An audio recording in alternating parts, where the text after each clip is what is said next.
यहाँ पर हम लीथल जीन का ये तीसरा कंडीशनल लीथल जीन हम ये देखते हैं। कंडीशनल लीथल जीन क्या होता है?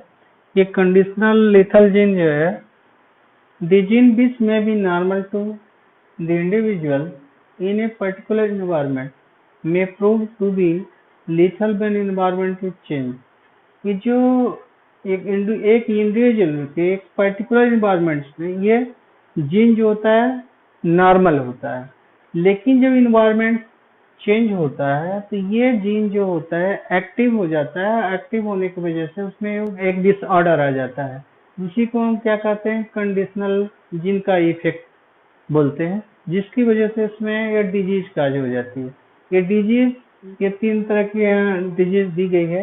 एक J6PD डिफिशियंसी, सेकंड है टेम्परेचर सेंसिटिव एलील इन ड्रोसोफिला, और तीसरी इसमें डिजीज काज होती है फीदर लॉस इन पोल्ट्री, मतलब मुर्गियों के पंख का झड़ना।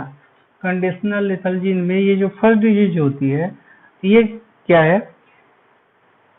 J6PD इज इम्पोर्टेंट एंजाइम, एक इम्पोर्टेंट एंजाइम है आरबीसी के अंदर। This enzyme help in synthesis of NADPH, ये NADPH का फॉर्मेशन करता है, which protect cell from damage, जो सेल को डैमेज होने से बचाता है, सुरक्षा करता है। In absence of this enzyme plasma membrane become delicate and rupture. इस एंजाइम की अनुपस्थित में या एब्सेंस में प्लाज्मा मेम्ब्रेन जो होती लूज हो जाती है और रप्चर हो जाती है। इस डिजीज की वजह से, जिसमें यह डिजीज होती है, फॉर एग्जांपल में people with defect in the gene that encode the enzyme glucose 6 phosphate dehydrogenase have negative reaction to ingestion of फेवाबीन्स, जिसमें ये डिजीज काज होती है।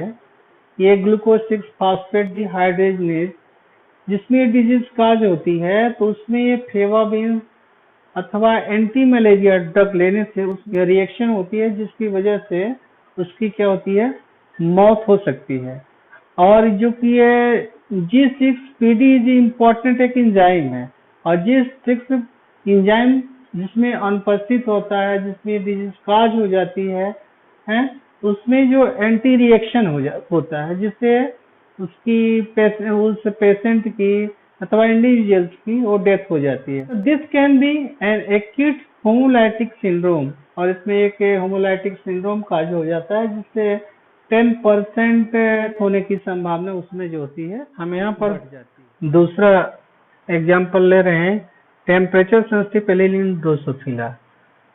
ये जो कुछ कंडीशनल लेथल जीन जो होते हैं, वो एक पर्टिकुलर टेम्परेचर के रेंज में वो लिविंग थिंग्स को, ऑर्गेनिम्स को ये मार देते हैं।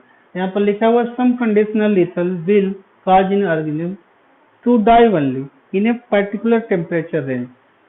पर्टिकुलर उस टेम्परेचर रेंज में वो उनकी डेथ हो जाती है इनकी वजह से।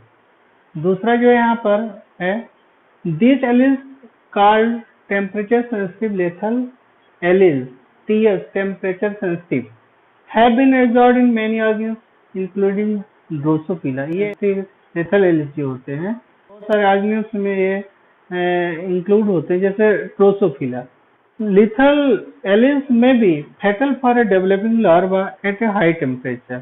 ये lethal जीन जो होते हैं, ये डेवलपिंग लार्वा को 30 डिग्री सेंटीग्रेड के एबव जब टेम्परेचर जाता है, तब उसको क्या करते हैं? मार देते हैं।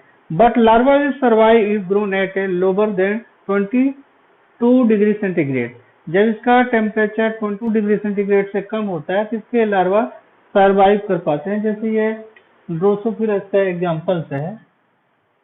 यहाँ पर तीसरा एग्जाम्पल हम ले रहे हैं, फेदर लॉस इन पोल्ट्री, मुर्गियों में पंख का झड़ना। इसका तीसरा एग्जाम्पल है।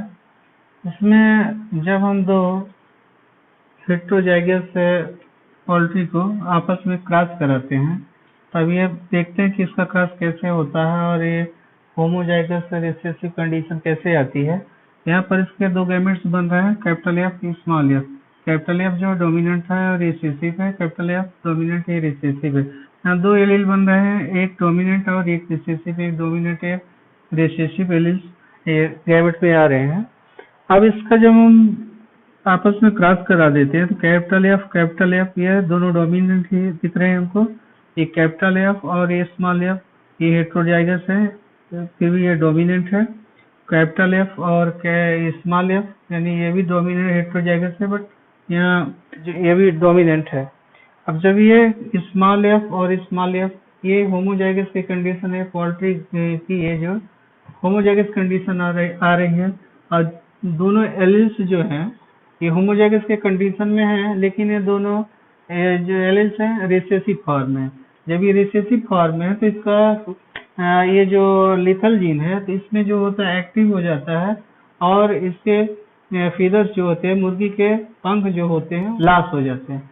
यहाँ पर ये दिखाया गया है कि in poultry recessive gene cause feathers to break of.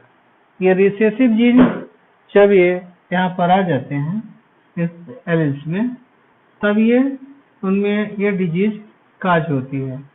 The chicken homologous for this gene are featherless। ये रिसेसिव जीन होमोलॉगस के कंडीशन में जब यहाँ पे आते हैं तो वो पोल्ट्री जो होती है वो डिजीज काज होने की वजह से उसके पंख जो होते हैं झड़ जाते हैं। If these are kept in warm environment, they survive। तो ये जो पंख जो होते हैं इनके सर्वाइव करने के लिए इनको वार्म इन्वायरमेंट से देते हैं। But if temperature fall below optimum, लेकिन उनका टेम्परेचर जो ऑप्टिमम से जब नीचे आ जाता है और लास्ट में वो चिकन मर जाती है। यहाँ पर ये एलील्स जो दिखाई दिए हैं ये डोमिनेंट के फॉर्म में दिखाई दिया है और ये रिसेसिव के फॉर्म में दिखाई दिया है। तो जब ये रिसेसिव एलील्स आपस में ये उनका कॉम्बिनेशन जो होता है तब ये डिजीज उनमें काज करती है, एक कंडीशनल लीथल जीन, जिसकी वजह से एक पोल्ट्री की फीदरलेस की डिजीज यहाँ पर दिखती है।